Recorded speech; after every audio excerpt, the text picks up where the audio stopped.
Hi, Ike. Thanks for helping my project. Could you say a little bit about yourself? Yeah, sure thing. My name's Ike. I'm a data scientist. That is about everything there is to know about me. No, I'm a bit obsessed with looking at big data. I'm deep into my music. Keen linguist. Like to cook. Yeah, exciting stuff. You said keen linguist. What languages do you know? Well, I studied linguistics at uni, but I didn't actually learn any language. I was always actually quite bad at languages at school. So I'm part German, but I didn't actually do that well on my German exams. But over the last few years, I've been learning Romanian. I tried my hand at Italian and German again, and Latin, trying to pick up. Obviously, there's not a lot, you can't really practice Latin very much. Not many people speak it. Doesn't really help out at all, but it's just it's an academic thing, something that I enjoy to learn, to understand etymology a lot more, and just to pick up other European languages quicker. That makes a lot of sense. I mean, how we actually communicate and take these abstract ideas and turn them into sounds and symbols, and hopefully they get translated into the same thing in somebody else's head. Absolutely. I consider it's basically the same thing, same reason I love music. I mean, you're communicating an idea. I don't know how we manage to convert what we're thinking into something that someone else can then think. It's just this amazing way of getting ideas between people. It blows my mind how we've come up with all of these different ways of doing it. I think I must have the same thing that I really like, and just like all the different mediums. And I mean, just like anxiousness and excitement. I mean, very different, very similar and different at the same time, you know? Yeah, I'm sure if you just looked at someone's biology at the point where they're feeling it, it would just be like high levels of adrenaline. And then the rest of it is just us going, here's what that means. And then we show it in our body, we show it in our face, we show it in our voice. It's just amazing what we manage to tell people, even when we're not intending to. I mean, my dog knows how I'm feeling half of the time. He doesn't understand the words I'm saying. He probably wouldn't understand it if I played him a piece of music to try and say, this is how I feel. But he knows when something's wrong, you know, because he can pick up on all of the body language stuff that we're less good at doing. So, yeah, I think it's a... Maybe the words get in the way of true understanding. Honestly, I think they do, because when I tell him I'm leaving the house, he doesn't seem to know what's going on. But as soon as I pick up the keys, he's like, right. Right.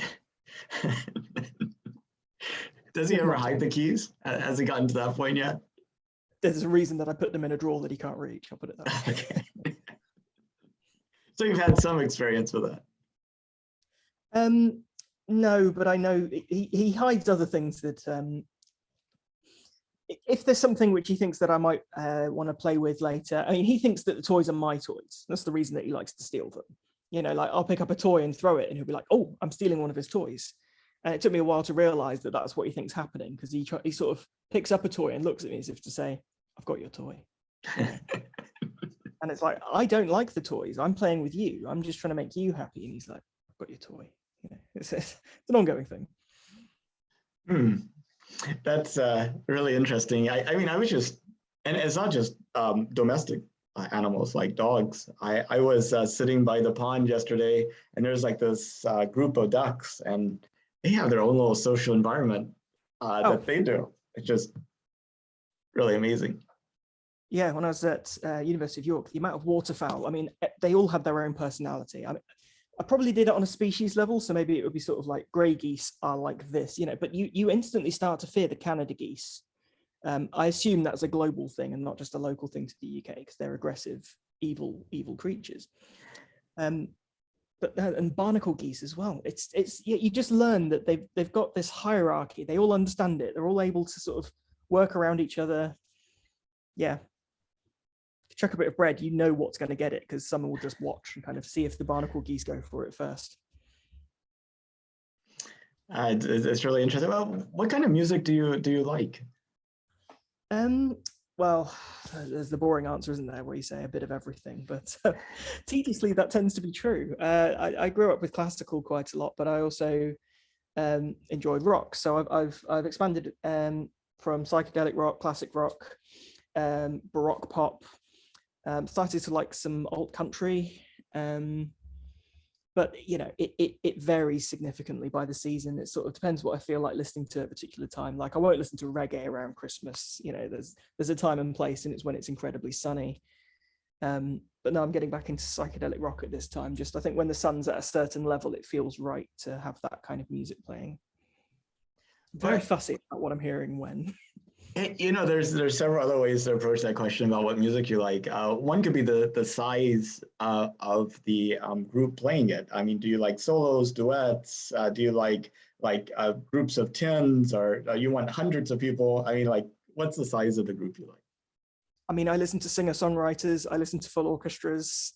One of my favorite bands is the Polyphonic Spree, and if you know them, they've got a lot of members. I like big collectives. I like the coordination between a trio. It's every combination done correctly produces its own sound and its own feel. You can't just put a giant orchestra onto the back of a singer-songwriter and expect it to work. Sometimes it will, but sometimes it just sort of drowns out the personal feel that was created. So I like it all if it's done properly and if it works and communicates what they're trying to get across. Well, and the other way to look at it is linguistic content. And do you like music where there's actually a clear, like narrative and language, or do you like kind of things where language is put off to the side and it's really more of the music itself? That's another thing that's changed significantly over my life. So I think my internet dropped out there. I used to not really notice lyrics at all. They were almost irrelevant to the music. It was how it felt, what they managed to convey. You could be singing about absolutely nothing and I wouldn't notice. I listened to Frank Zappa and Captain Beefheart, where if you listen to the words, it possibly detracts from the music. Whereas I'm also listening to nowadays a lot of very simple stuff like Magnetic Fields, where the lyrics are everything. So I think that's something that's just come with maturity, and I'm starting to appreciate more that there's this other side. And it's probably because I was never that competent with lyrics myself. I was much better at composing and arrangements and harmony and melody. So I guess I liked listening to things that echoed back what I could do myself, so that I was learning from it. But now I'm really starting to pick up on how people are communicating things. I might have to give poetry another shot, because I never appreciated that when I was younger. And now I'm like, okay, I see. There's an art for every season of life. Absolutely.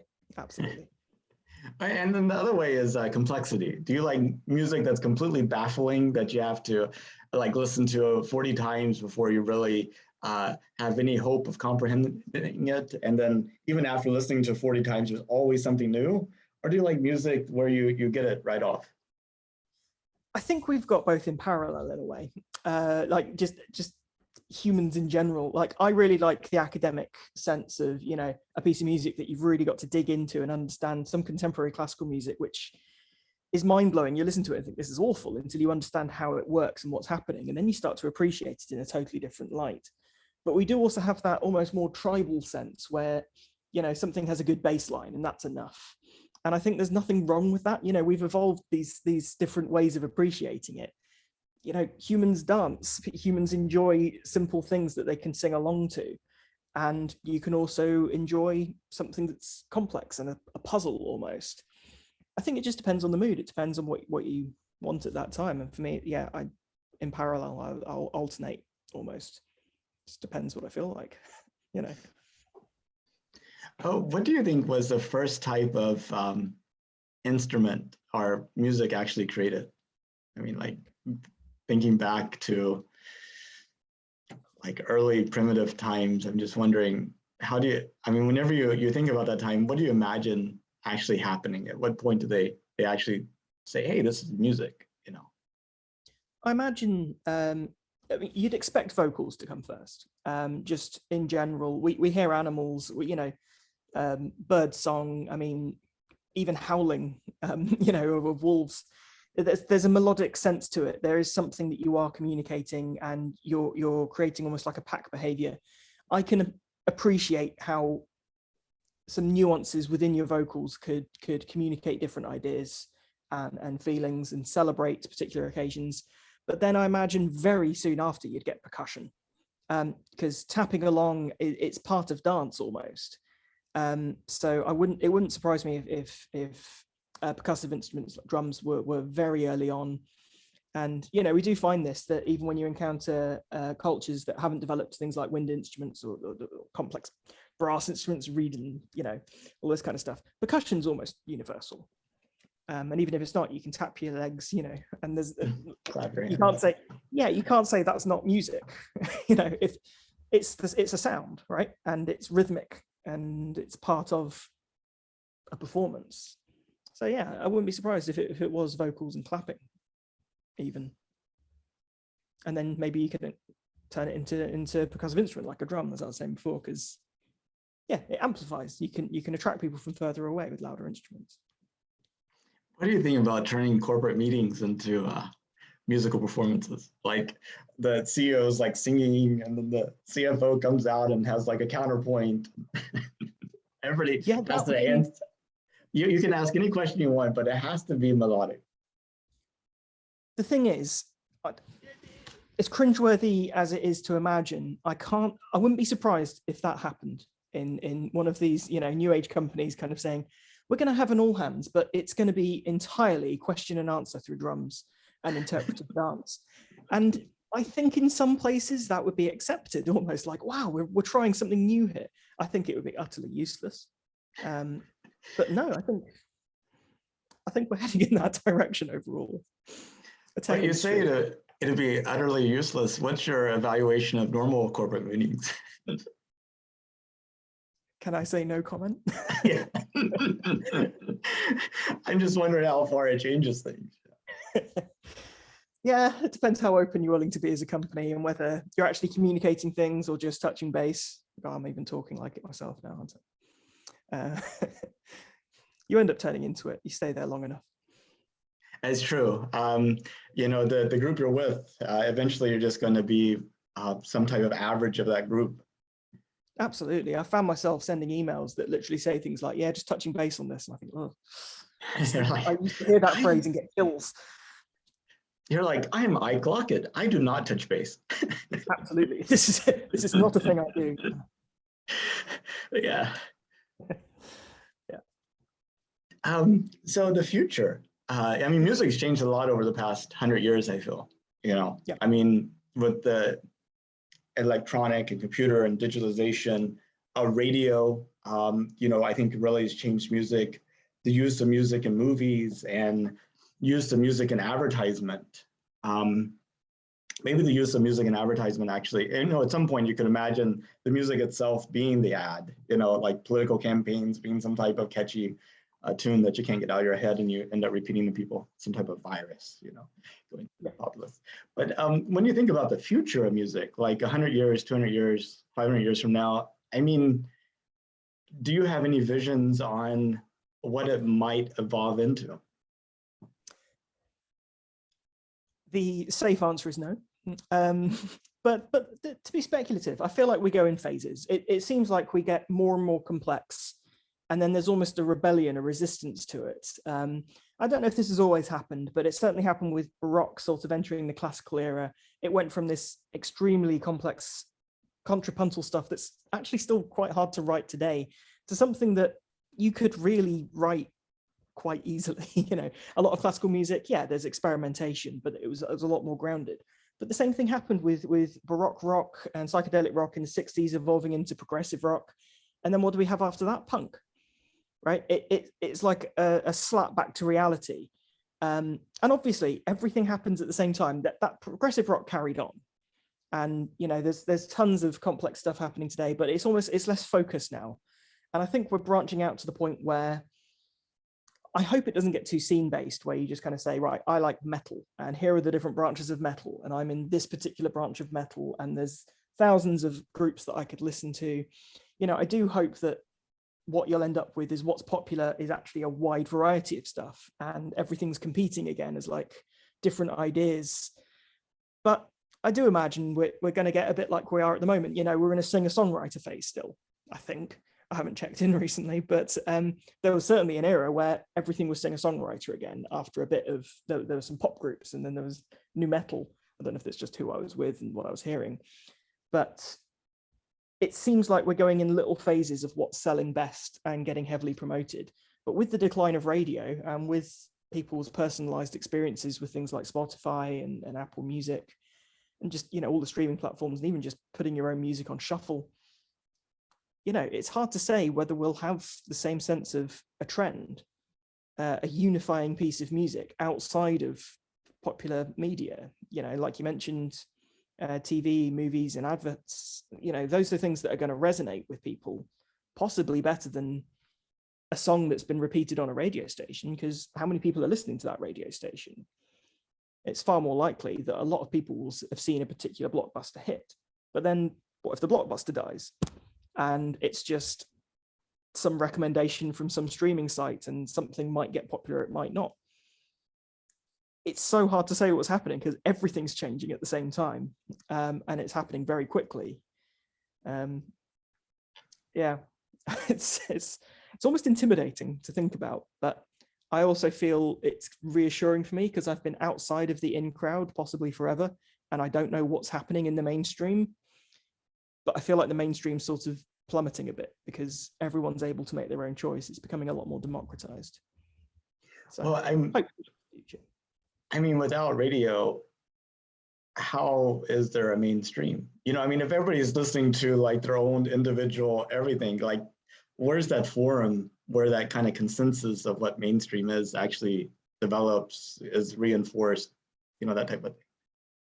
Absolutely. And there are still popular radio shows, and there's DJs who can go on any medium and promote music. But, I remember when I went to like clubs when I was in university, and they would just play hits from the 90s because that's what everyone knew. It was easier than trying to put something new on everyone and say, this is in the charts. I don't think people cared. People just wanted to hear songs that they knew. Maybe that's just the club I went to, but, it did seem like we were losing that sense of what people like now, and just sort of like, what did you used to like? What does everybody know? But how will we ever create that effect again? Yeah, indeed. And also, music has been kind of static in a way, in the sense that you have recording, it's the same every time you listen to it. Bands might vary stuff. But what do you think about an idea of having like a musical lens or kernel, that the artist is actually creating this kind of abstract thing that then it takes in your current environment and produces melodic stuff using some type of combination and processing? So there's a lot to that. Firstly, jazz and classical have obviously long relied on the performance far more than a specific recording. People don't remember a particular recording of Beethoven's Ninth Symphony. It's what the piece is. But in terms of getting the environment involved, I'm not sure how it would work, but it does sound like a fantastic idea. The only thing I worry about is the deep association that you might hold with a piece of music. Do we still have the capability of associating it with a theme within the music or a leitmotif that's repeated, even if it's not the same every time we listen to it? Are we still going to feel that sense of, this is my favorite piece of music? What if you can never hear that piece of music again? Would you appreciate it more in the moment, like you would a live performance? Well, the reason I doubt that is if you go to a live performance, you see everyone with their phone, right? And they're doing that not because they want to miss the performance, or because they want to remember it. They want to see that again. They want that moment to be something they can revisit. Not that they ever will. No one ever watches the videos they took of a concert because they're terrible.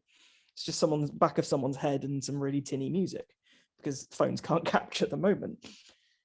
But what would you do if that's how music was when it might be great, it's a Saturday night, I'm going to re-listen to a piece of music and see what happens if I'm in a different room and it sounds different. Sure, that would probably be amazing, but would you film it just in case it's the best version of it you'll ever hear, so that you can listen to that again? It's hard to say, but I'd be really interested if that did come about. I'm just wondering if filming it means that it has less of an impact, because maybe psychologically you're thinking, I don't need to pay attention as deeply as I would to each moment because I have this recording. And to some extent, maybe you're not actually fully there and engaged. You're like, I need to do the recording. But if you put on a particular album, do you tune out because you know that you know how the album goes, or do you listen to it because you appreciate the album? it might be that you're forced to appreciate the moment a lot more in the same way as experiencing something in nature. But your memory will get corrupted over time. It's never going to be exactly that moment again. And I'm not sure if the place we're currently at appreciates that. I think we like to capture everything because everything's so fleeting. It's like you film every moment, you take photos of everything. If we did that with music, I think we'd record it. And maybe there'll be a time where we have a backlash against the direction we're going and we turn everything into a personal experience and music becomes an isolated thing, as it's just, this is the performance in this moment and then it's gone. Maybe, but I don't think right now.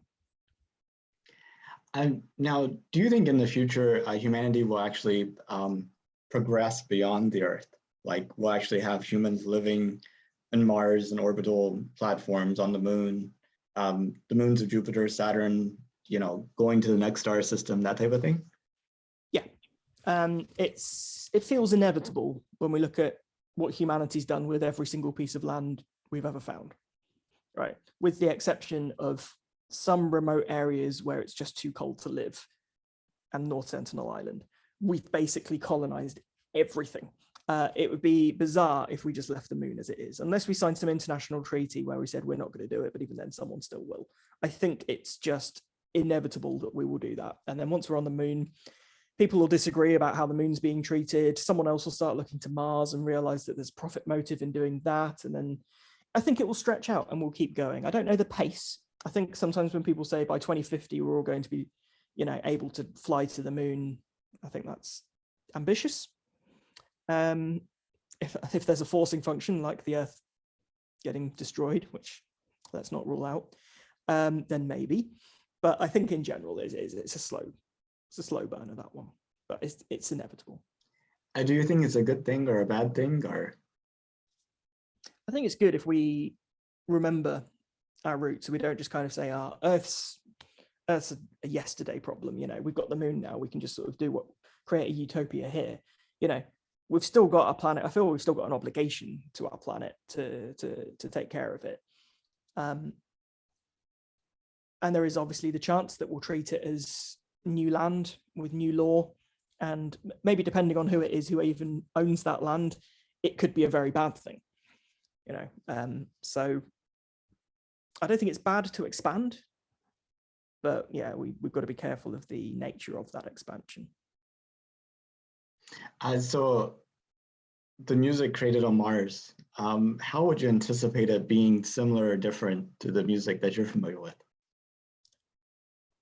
That's an interesting question. If we recreate the atmosphere of Earth, which I imagine we will in order to be able to breathe, then things like air pressure will mean that sounds we'll make will be the same. And if that's the case, I don't imagine Mars will be so culturally separate from Earth that I'm sure it will have its own local scene and things that are deliberately intended to only be understood if you're on Mars, but I think people on Earth will hear it. Music will, as all ideas will, continue to travel. We've globalized. We can hear a hit that comes out in Sri Lanka 5 minutes later now. It doesn't matter where you are in the world, to an extent. I'm sure we'd have the same thing with Mars. So yeah, it might have its own niche, and it might have its own in-jokes or its own sort of, fashion that we don't get because we're not one of them unless we're there, I think ultimately the ideas will come back and we'll try and imitate it wherever it turns out to be cool. If Mars turns out to be cool, we'll have a Mars scene on Earth. That'd be interesting. But I have to ask this question. Is there a hit song from Sri Lanka that I missed? No. Well, maybe. I've probably missed it too. Like I say, I'm very much out of the mainstream.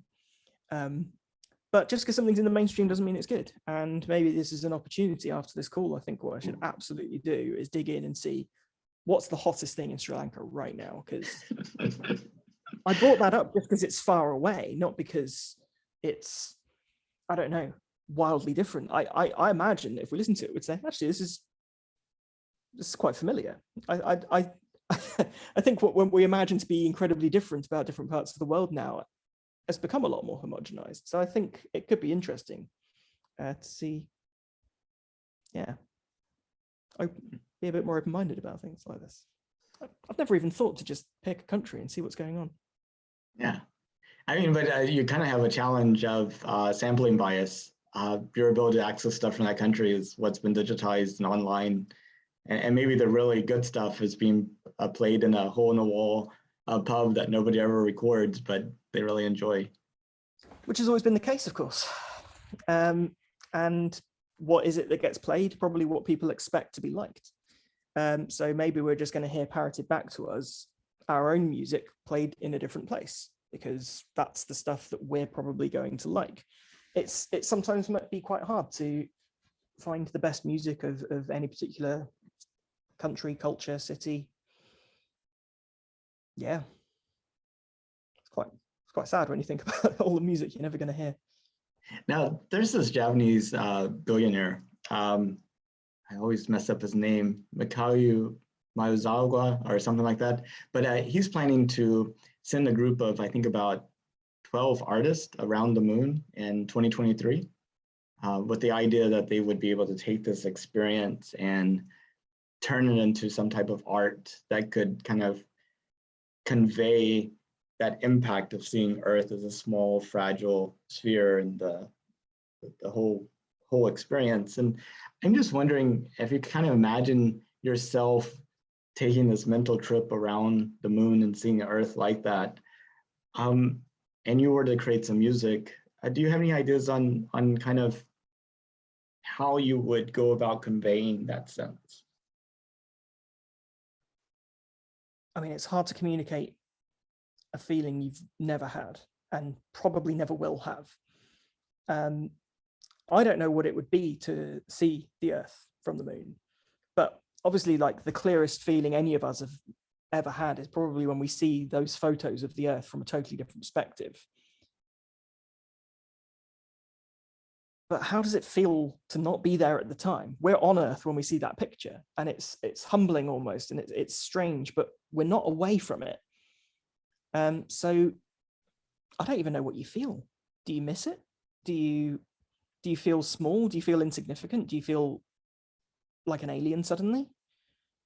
I don't even know what emotions you go through when you're seeing the Earth from a distance, or even seeing the moon up close. It's just,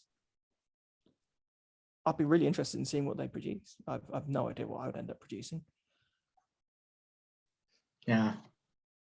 I hope to get to see it. That would be, or hear it, or feel it somehow. Is it lots of different forms of mediums of art that sending? They're using artists in the broadest sense, from fashion designer to movie director to visual artist to performing art to I mean, I think even like floral arrangement art, who knows? So You arrange flowers to look like you're not on the Earth. yeah, well, they would be kind of, yeah, exactly. That would be kind of interesting. Good. You have the sunflower here and then the mercury flower. Okay.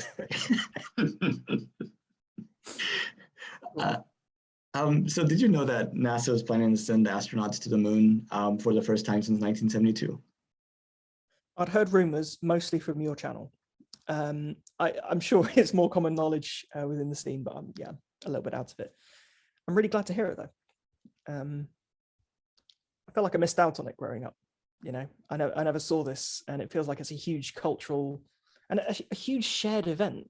We don't have many of them anymore, it doesn't seem. It's, you know, the length of the news cycle and then it's gone. This would be a really big unifying moment, I hope.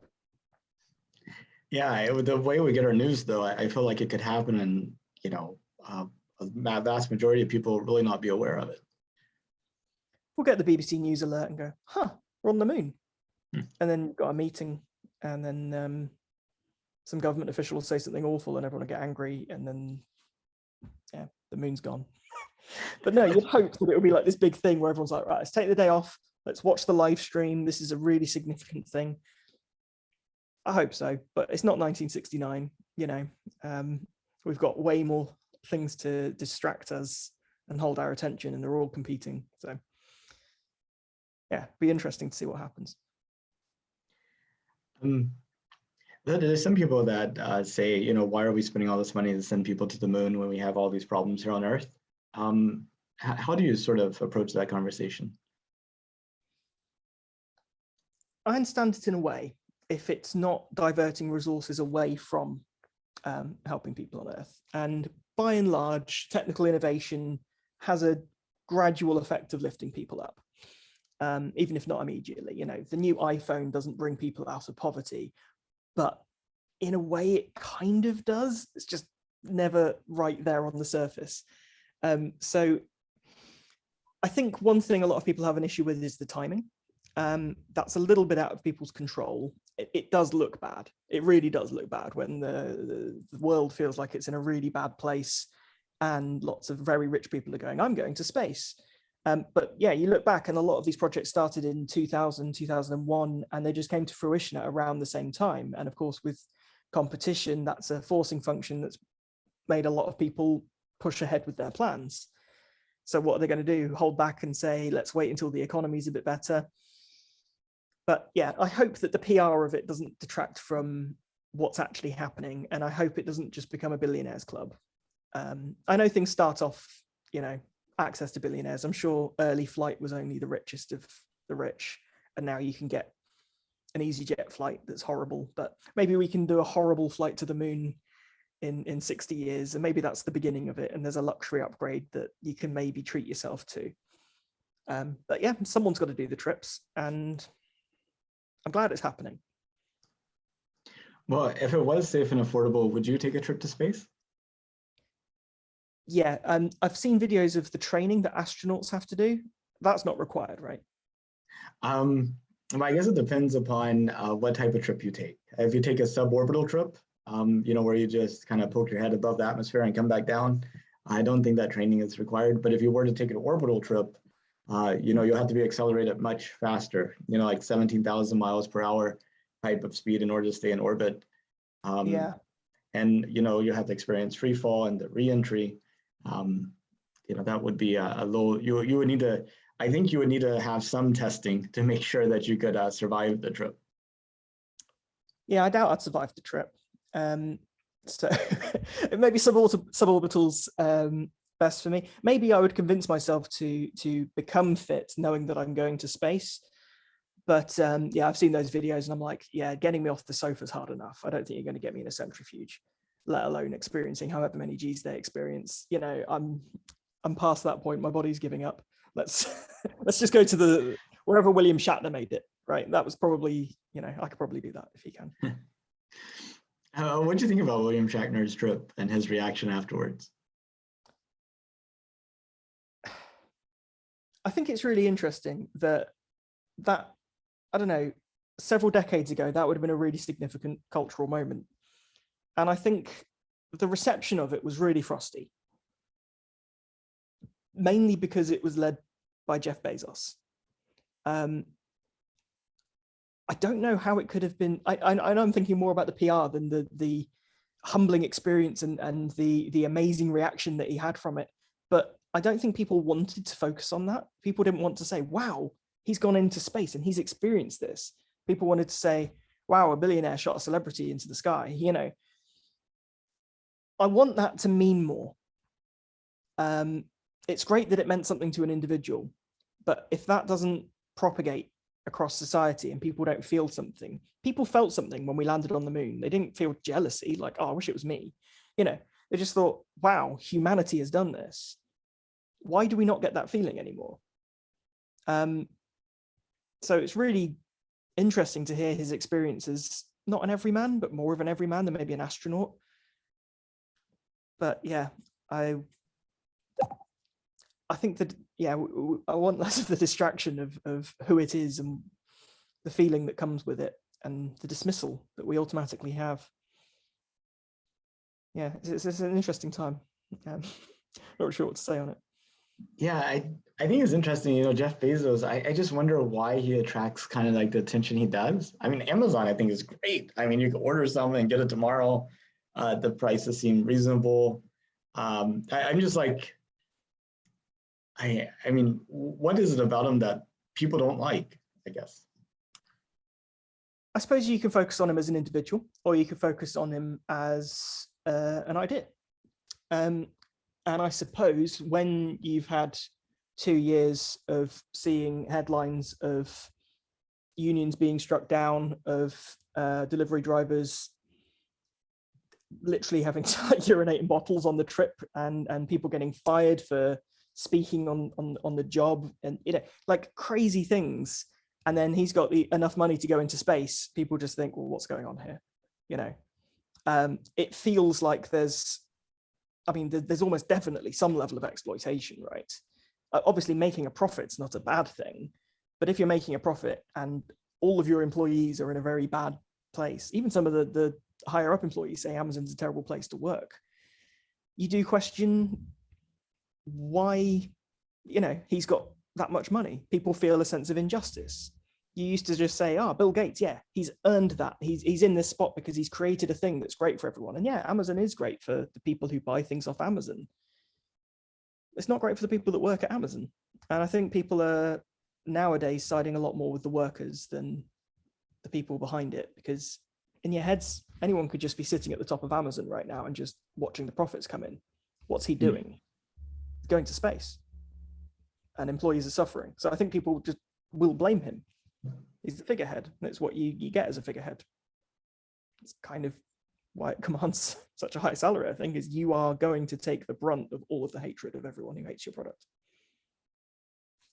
So really it's the working conditions that working at Amazon is very different than owning Amazon or buying from Amazon. It's just, yeah, if it created it, cashed out, and was nothing to do with all the controversy now, I think people would just see him as a rich person doing a thing.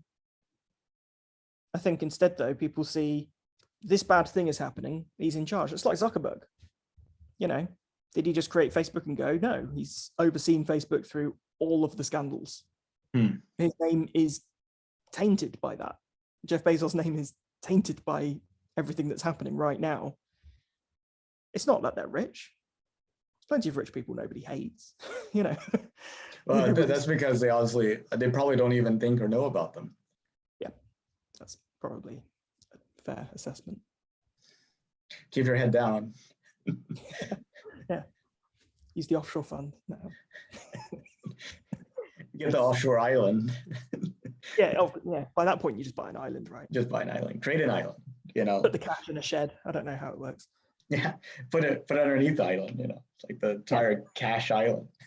Build the island out of cash. I'm sure. Out of cash. Yeah. That's awesome. Well, Ike, thank you so much for talking to me. I know we talked about a lot, but is there anything you wanted to talk about, or did you have any questions for me? Yeah, will I be able to see the progress of what you're working on at NASA? Well, that's a good question. I'm planning to send out kind of like a little monthly update, probably. So we'll see how that goes. That's great. But I'm not sure how much of it can be shared externally. That's always a touchy point. But of course, definitely the effort and the sense of progress can be shared. Of course, I'm not sure how interesting that is. That's plenty. Whatever you can share, yeah, it's just one of those things where it's, I don't know, a lot of people don't know even what NASA's doing at the moment. I think just drawing attention to that could be a really good thing. So yeah, I'd really like to stay in touch on that. I'm really excited. Monday is my first day, and I've been bugging some people that currently work there about, hey, what can I study and what can I do? And they're like, just wait for the training. Just wait for the training. So I think everybody's going to be much happier on Monday. Yeah, absolutely. And that's when you find out you've got to read this many books, and yeah, I'm sure it'll be nice and intimidating, but definitely worth it. I think it's going to be fantastic. Next week is all onboarding stuff, getting badges, access, computer, that type of thing. And then the following week, there's like this kind of academy of sorts that all the new hires go through. And then they call it NASA boot camp. So it's like the stuff you need to know to do you have to do the astronaut boot camp with the exercise? No. I think it's very low physical stuff. The hardest part's maintaining your attention or memorizing everything. But they have quizzes and tests and oral examinations, and it's supposed to be a year and a half of fairly intense training. It says like going back to college. So. Excellent. Well, never want to stop learning, do you? Yeah, it's going to be interesting. A few years. I'm really excited for you. Me too. I'm like, oh, get in the candy shop. That does sound like a dream. Well, Ike, thank you so much. I hope you come to Houston sometime. Love to show you around my new place. Yeah. So you're moving as part of the job, or? Oh, so the NASA's on the other side of the city. It takes like an hour to an hour and a half to, if traffic's really bad, maybe 2 hours to get here to there. So we've got an apartment over there. It's actually on the water, which is kind of neat. I have a kayak. I went kayaking there yesterday. I was like, whoa, this is so fun. So I'm planning to go there Sunday night, stay there during the week, and come back on Friday night. Maybe my wife will come over midweek or something. So that's kind of the new living pattern. But hopefully over the next year, I convince her that we should all move down there, and we'll have a more traditional setup. So. Well, that sounds great. I'll have to let you know if I'm around in Houston then. Yeah, and I could show you a NASA too. So that'd be great to show you the VIP tour. Yeah. In fact, Ann Cooper and Jackson are coming this weekend, not this weekend, the weekend after this weekend for a tour. So I'm excited to have them. Well, I'm insanely jealous. Don't need to be. Just need a book of flight. Fly out myself. Yeah. Okay, well, you have a good rest of your day, and I look forward to talking again. Absolutely. Yeah. Okay. Great to chat. Bye-bye. See you later.